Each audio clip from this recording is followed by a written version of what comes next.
Assalamualaikum warahmatullahi wabarakatuh. Semoga sahabat semua selalu dalam lindungan Allah Subhanahu wa Ta'ala. Pada video kali ini, Al-Fakir akan membahas tema tentang proses masuknya ruh ke tubuh Nabi Adam. Nabi Adam alaihissalam adalah manusia pertama yang diciptakan langsung oleh Allah Ta'ala dan menjadikannya Abul Bashar atau ayahnya para manusia. Penciptaan Nabi Adam alaihissalam ini bukan perkara main-main. Allah menciptakannya sebagai manusia pertama yang beriman kepadanya, dan meniupkan ruh ke dalam tubuhnya. Proses penciptaannya memakan waktu selama 120 tahun dengan melewati beberapa tahapan, di mana setiap fase memakan waktu 40 tahun. Allah sebenarnya bisa saja menciptakan Nabi Adam sekejap mata. Penciptaannya dalam beberapa fase agar manusia dapat mengambil hikmah darinya. Dalam kitab Hulasah Al-Anba'a fi Qisasul Anbiya, Nabi Adam alaihissalam diciptakan dalam beberapa fase, di antaranya, fase turab, yaitu tanah debu yang kering, selanjutnya fase tinah, yaitu tanah basah bercampur air, lalu fase hama, masnun atau lumpur hitam, lalu meniupkan ruh kepadanya. Selanjutnya adalah fase proses masuknya ruh ke tubuh Adam. Setelah jasad Nabi Adam sempurna melalui beberapa fase, kemudian Allah menyuruh ruh untuk masuk ke dalam tubuhnya. Akan tetapi ruh enggan masuk sehingga Allah menyuruhnya sampai 3 kali.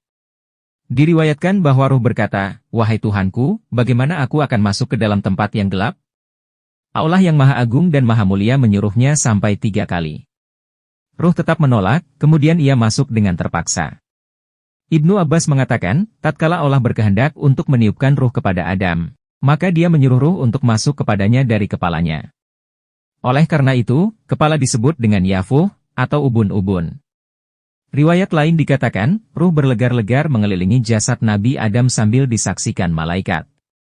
Kemudian, Allah memerintahkan malaikat Israel untuk memaksa ruh masuk ke dalam tubuh Nabi Adam. Allah berfirman kepadanya, "Seandainya engkau masuk dengan penuh suka hati, tentu engkau akan keluar dengan suka hati pula. Akan tetapi, telah ada dalam ilmuku sejak dahulu azali. Engkau akan masuk dengan terpaksa dan akan keluar dengan terpaksa pula." Mujahid mengatakan, Allah Ta'ala menciptakan Nabi Adam setelah dia menciptakan segala sesuatu, yaitu di penghujung siang hari, dia menciptakan semua makhluk lainnya.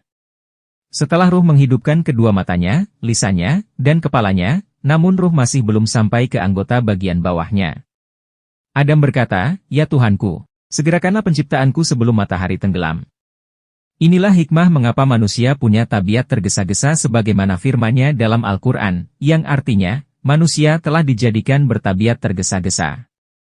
Quran Surat Al-Anbiya ayat 37. Keterangan serupa terdapat pada Surat Al-Isra ayat 11 yang artinya, dan adalah manusia itu bersifat tergesa-gesa. Setelah ruh masuk ke kepala Adam, ruh berputar-putar meresapi kepalanya selama bertahun-tahun. Maka berfungsilah otak dan tersusunlah urat saraf dengan sempurna. Telinga mulai berfungsi dan didengarnya kalimat tasbih para malaikat. Kemudian ruh turun ke kedua mata Adam maka berfungsilah mata untuk melihat. Adam bisa melihat jasadnya yang berbentuk tanah kering seperti tembikar. Lalu ruh turun ke 2 lubang hidung Nabi Adam. Dia pun bisa menghirup udara lalu bernafas dan bersin. Ruh kemudian turun ke mulut, lalu Nabi Adam bersin dan mulutnya juga terbuka. Allah memberikan ilham dan mengajarkannya kalimat untuk memujinya. Adam berkata, "Alhamdulillahirobbil alamin, segala puji bagi Allah, Tuhan semesta alam." Allah kemudian menjawabnya, "Yarhamuka rabbuka ya Adam. Semoga Tuhanmu mencurahkan rahmat kepadamu wahai Adam. Doa ini untukmu dan juga untuk keturunanmu." Inilah kalimat pertama diucapkan Nabi Adam dan Allah sendiri yang membalasnya.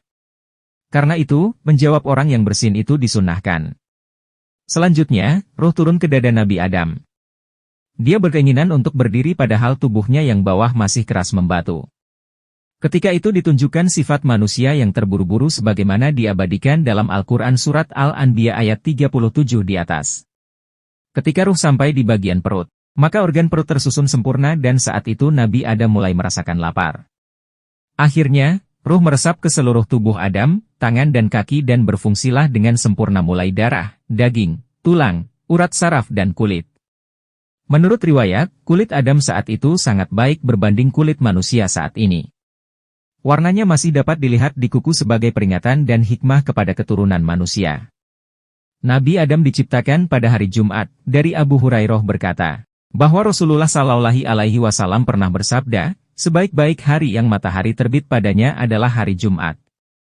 Pada hari itu Adam diciptakan, dan pada hari yang sama Adam dimasukkan ke dalam surga, dan hari itu juga Adam diturunkan ke bumi. Dan pada hari itu pula kiamat akan terjadi. Di dalam hari Jumat terdapat suatu waktu yang tidak sekali-kali seseorang hamba yang beriman menjumpainya dalam keadaan sholat. Rasulullah menggenggam jari jemarinya mengisyaratkan bahwa waktu itu cuma sebentar, lalu ia meminta suatu kebaikan kepada Allah. Melainkan Allah memberinya apa yang dimintanya itu. Abdullah ibnu Salam pernah berkata bahwa ia mengetahui waktu ijabah itu, yaitu di penghujung siang hari Jumat. Pada waktu itulah Allah menciptakan Adam. Ada yang mengatakan, bada asyar sebelum matahari tenggelam. Sahabat beriman, demikian itulah proses masuknya ruh ke dalam tubuh Nabi Adam, dan kalimat pertama yang diucapkannya. Semoga bermanfaat dan bisa menambah keilmuan untuk kita semua. Wallahu alam.